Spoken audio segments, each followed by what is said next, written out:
ഇവന്ന് പറഞ്ഞാൽ ഇസ്മായിൽ നമ്മളൊരു നല്ല ബന്ധമുള്ള മനുഷ്യന്. അങ്ങനെ ഒരു ഇവൻ ഗുണ്ടാ ലിസ്റ്റിലെല്ലാം പോയി നമ്മൾ തന്നെ കൂടുതൽ സപ്പോർട്ട് ചെയ്തു. നമ്മളെ പാർട്ടിക്ക് തന്നെ കുറേ സപ്പോർട്ടും കാര്യങ്ങളെല്ലാം ചെയ്ത് കൊടുത്ത് ഇവനെ പുറത്തിറക്കി. ലീഗിൻ്റെ വൻ പരിപാടികളും നാദാവരുത്തും. എന്ത് പ്രശ്നം എവിടെ ഉണ്ടെങ്കിലും ഒന്ന് ഇവനുണ്ടാവും. ഇവനെല്ലാവരും പ്രൊട്ടക്ട് ചെയ്യും. ഈ പൈസക്കാരായാലും പാർട്ടി പ്രവർത്തകരായാലും എന്ത് പ്രശ്നം ഉണ്ടെങ്കിലും ഒന്ന് ഇവനുണ്ടാവും. അതുകൊണ്ട് ഇവനെല്ലാവർക്കും ആവശ്യമുണ്ട്.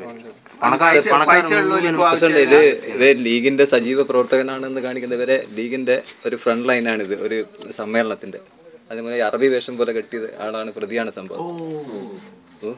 എന്ത് ലീഗുകാർ പറയുന്ന ഇവരില്ലാന്ന് പറയുന്നുണ്ട്, ഇവനില്ലാന്ന്. പക്ഷെ ഒരു 6 മാസമായിട്ടാണ് തൂണയിൽ നടന്നിട്ട്. അതിൽ ഫ്രണ്ടിൽ കണ്ണൻ കൈ കൊണ്ടില്ലെങ്കിൽ ഫ്രണ്ടിൽ ഇവനാണുള്ളത്. ഇവൻ നയിക്കുന്നത് യൂത്ത് ലീഗിന്റെ പരിപാടിയിൽ ഫ്രണ്ടിൽ നമ്മളെല്ലാം കണ്ടതാണ് തൂണയിൽ വെച്ചിട്ടുള്ളത്. ഇവനെ ഈ നാട്ടിലുള്ള ആൾക്കാരാണ് ഇവനെ വളർത്തി കൊണ്ടുവന്നത്. എന്ത് കാര്യം ഉണ്ടെങ്കിലും ഇവനെ ഇറക്കി കൊടുക്കുവാനും എല്ലാത്തിനും ഇവിടെ ആൾക്കാരുണ്ടാവും.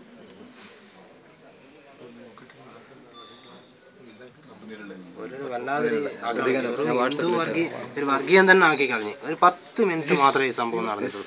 അതിൻ്റെ ഉള്ളിൽ എല്ലാവർക്കും പരിക്ക് പറ്റി. ഇത് ഒരു 4 മാസം മുന്നിട്ട് ഇതേപോലെ തന്നെ ഈ വീട്ടിൻ്റെ ഇവിടെ നിന്ന് തന്നെ ചെറിയൊരു സംഭവമാണ്. കുട്ടികൾ തമ്മിൽ അങ്ങനെ നാദാര സ്റ്റേഷനിലേക്ക് പോയി ഞങ്ങളെല്ലാം കൂടി മധ്യസ്ഥം പറഞ്ഞ് തീർത്തിനായിരുന്നു. ഒരു ഇതേപോലെ അടിപ്രശ്നം, വണ്ടി തട്ടിയെന്ന് പറഞ്ഞ പ്രശ്നം. അങ്ങനെ തീർത്ത് കഴിഞ്ഞാൽ ഞാൻ റോഡ് മേലുണ്ടായിരുന്നു. ഞാനും ഇസ്മായിൽ, സിദ്ദീഖ് ഞങ്ങളുടെ കൂടി നല്ല വർത്താനം, നല്ല കമ്പനിക്കാരാണ്. എൻ്റെ വീട്ടിന് മുമ്പിൽ തന്നെ സിദ്ദീഖിൻ്റെ വീട്. ഒപ്പരം കളിച്ച് വളർന്നു തന്നെയാണ്. അന്നേരം എന്നോട് ഇനിയൊരു പ്രശ്നം ഉണ്ടെങ്കിൽ നിങ്ങളുടെ ഭാഗത്ത് നിന്ന് ഞാൻ തട്ടുന്നു. അന്നേരം ഞാൻ ഇവിടെ വന്ന് പീടികയിൽ വന്ന് നമ്മളെ കമ്പനിക്കാരോട് പറഞ്ഞിട്ടോ ഇങ്ങനെ സംഭവമുണ്ട്. സ്റ്റേഷനിൽ പറഞ്ഞു തീർക്കുമ്പോൾ അവിടുന്ന് പറഞ്ഞതാണ്, ഞങ്ങൾ കുറെ കാലം ഇങ്ങനെ കളിച്ചതാണ്, ഞങ്ങളൊന്ന് ഒതുങ്ങിയിട്ടുണ്ട്, നിങ്ങളുടെ ഭാഗത്തുനിന്ന് കുറച്ച് കളി ഇപ്പം കൂടിയിട്ടുണ്ട്, ഇനിയും നിങ്ങളിങ്ങനെ ഞങ്ങളെക്കുള്ള കളിക്കുകയാണെങ്കിൽ ഞാൻ ഇറങ്ങും, എന്നെ ഒന്നിനെ തട്ടിയിട്ടേ പോകുന്നുള്ള രീതിയിലുള്ള സംസാരം ഈ പ്രതിയായിട്ടുള്ള ഇസ്മായിലിന്റെ ഭാഗത്തുനിന്നുണ്ടായിരുന്നു.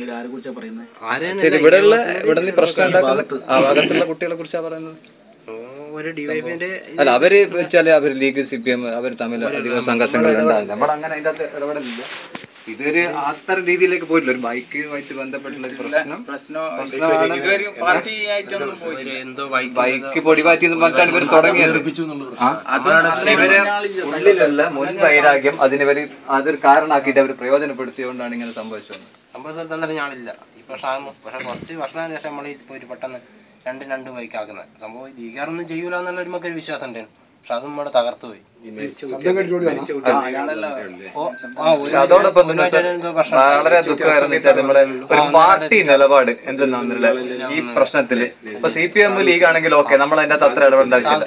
2 യൂത്ത് കോൺഗ്രസിന്റെ പ്രവർത്തകന്മാരെ മൃഗീയമായിട്ട് വെട്ടിയും കുത്തിയും പരിക്കേൽപ്പിച്ചിട്ട് പാർട്ടി അതിന് വേണ്ടിയിട്ട് ഒരു ശബ്ദം ഒരു സ്ഥലത്ത് പോലും ഒരു പ്രസ്താവനയിൽ പോലും ഇറക്കിയില്ല. വളരെ ഖേദകരം. നമ്മളോട് വളരെ കുറച്ച് യൂത്ത് കോൺഗ്രസ് കോൺഗ്രസ് തന്നെ ഒരു 50-ൽ താഴെ കോൺഗ്രസ്സുകാരെ ഈ പ്രദേശത്താകെ. എന്തുകൊണ്ടാന്ന് വെച്ചാൽ എന്ത് പ്രശ്നം ഉണ്ടെങ്കിലും ഇവിടെ അങ്ങനത്തെ ഒരു അവസ്ഥയിലൊക്കെ. കഴിഞ്ഞ പഞ്ചായത്ത് ഇലക്ഷന് വേണ്ടിയിട്ട് ഞാനും ഞങ്ങളെ 5-8 ആൾ കൂടിയിട്ട് ശ്രീനോട്ടന്റെ സ്ഥലമായത്. ശ്രീനോട്ടന് അപ്പുറം ശ്രീനോട്ടൻ മത്സരിച്ച്, പിന്നെ ശാരദാജി നാർക്ക് വേണ്ടി ഞങ്ങൾ പഞ്ചായത്തിൽ മത്സരിച്ചിരുന്നു മുപ്പറ. എന്നിട്ടും 135 വോട്ട് CPM എടുത്ത് ഞങ്ങൾ പിടിച്ചെടുത്തിട്ട് ഒരു കള്ള വോട്ടിന്റെ പ്രശ്നം തന്നെയാണ്. പക്ഷെ അതിന്റെ കേസെല്ലാം എന്താ നമ്മുടെ എന്റെ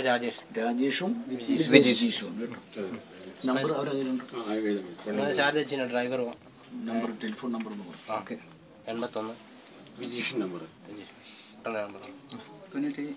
81 നാദാപുരം മേഖലയിൽ 581 381 രാജേഷ് നമ്പർ. പോലീസ് 81 മൊഴി കൊടുത്തോ? 11 89 44 10. പിന്നെ ഇവിടെയുള്ള കുറെ ആൾക്കാരുടെ പേരിൽ കേസുണ്ട്. അങ്ങനെ പാർട്ടിയൊന്നും നോക്കിയിട്ടല്ല. പക്ഷെ ഇവിടെ ഉള്ള ഒരൊറ്റ ആളും ഈ 7 ആളുകള് എന്റെ വീടായത്. എന്റെ അനിയ എന്റെ കൂടെ ഉള്ളത്. പിന്നെ അതിന്റെ വീടിന് നേരെ മുന്നിലുള്ള ഒരു അഭിലാഷുണ്ട്. ഓനാണ് ഹോസ്പിറ്റലിൽ എത്തിക്കുന്നത്. ഇവര് അനിയനും ഇവരും കൂടിയിട്ട് ഞങ്ങളൊക്കെ ഹോസ്പിറ്റലിലുള്ളത്. ഇവരെല്ലാം ഹോസ്പിറ്റലിലാണ്. പക്ഷെ പലരുടെയും പേര് കേസുകൾ ഉണ്ടെന്നുള്ള ഒരു ശ്രദ്ധ വേണം ശ്രദ്ധിക്കുക. അത് വളരെ പ്രധാനപ്പെട്ട കാര്യം. അത് പക്ഷെ എവിടെ ഇല്ലാത്ത ആൾക്കാര് ശ്രമിക്കപ്പെട്ട ആൾക്കാരുടെ കൂടെ അധികം പേര് ഹോസ്പിറ്റലുള്ളത്. വിലാപയാത്രന്റെ കൂടെ ബോഡി കൊണ്ടുവരുമ്പോൾ പോലും ഇവരൊന്നും തിരിച്ചു വരാനായിട്ടില്ല. 8 പേരോളം എൻ്റെ കൂടെ ഹോസ്പിറ്റലിൽ. എന്നുവെച്ചാൽ അന്നേരം ഒരാൾ നിലത്ത് കുറച്ച് ക്രിട്ടിക്കലായിരുന്നു. അതുകൊണ്ട് ആ രീതിയിലായിരുന്നു ഹോസ്പിറ്റലിൽ. അതൊന്നും കാര്യമായിട്ട് നോക്കാം. അനിയൻ്റെ പേരുണ്ടെന്ന് പറഞ്ഞാൽ എൻ്റെ അനിയൻ പേടിച്ച് കൂടിയിരിക്കുന്നു. ഇവിടെ വീട്ടിൽ വരുന്നില്ല. അവനിപ്പോൾ കല്യാണം കഴിഞ്ഞിട്ട് 1 മാസമായിട്ടുള്ളൂ. അതെ അതാ പറഞ്ഞത്. കുഞ്ഞെല്ലാം പറഞ്ഞു നമ്മൾ തന്നെ ഇവിടെ കൈ തന്നാലാണ് ശ്രീനോട്ട് നല്ലോണം ചെറിയൊരു കുടുംബം കാര്യം അച്ഛൻ ഞങ്ങൾ 3-4 പേരുണ്ട്. ചെറിയൊരു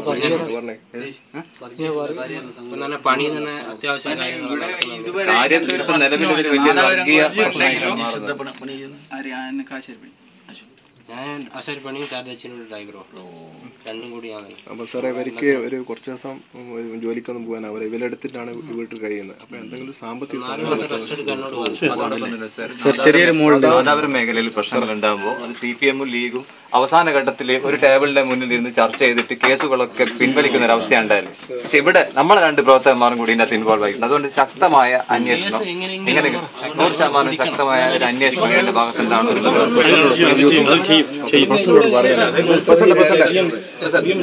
ഇതുവരെ ഇങ്ങനെ ഹോസ്പിറ്റലിൽ വന്നിട്ടില്ല. ഇവിടെ ഇതിന്റെ മുന്നിൽ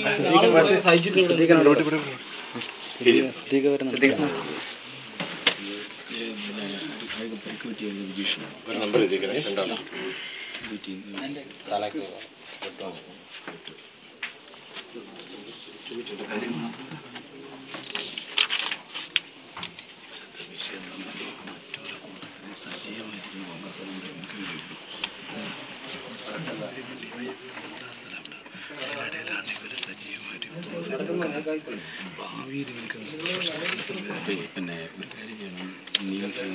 നിങ്ങൾ പറഞ്ഞ ഈ കള്ളക്കേസുമായി ബന്ധപ്പെട്ടതായിരിക്കുന്ന ഡീറ്റെയിൽസ് കൃത്യമായി നിങ്ങൾ ശേഖരിക്കണം. ശേഖരിച്ച് ഇവിടെ തന്നെ ആളെ പേര് എനിക്ക് തന്നെ എനിക്ക് വിളിച്ച് പറഞ്ഞു തന്നെ ഇങ്ങനെ ആളെ പേര് ഒന്നെൻ്റെ അനുജൻ തന്നെയാണ്. അനുജൻ എൻ്റെ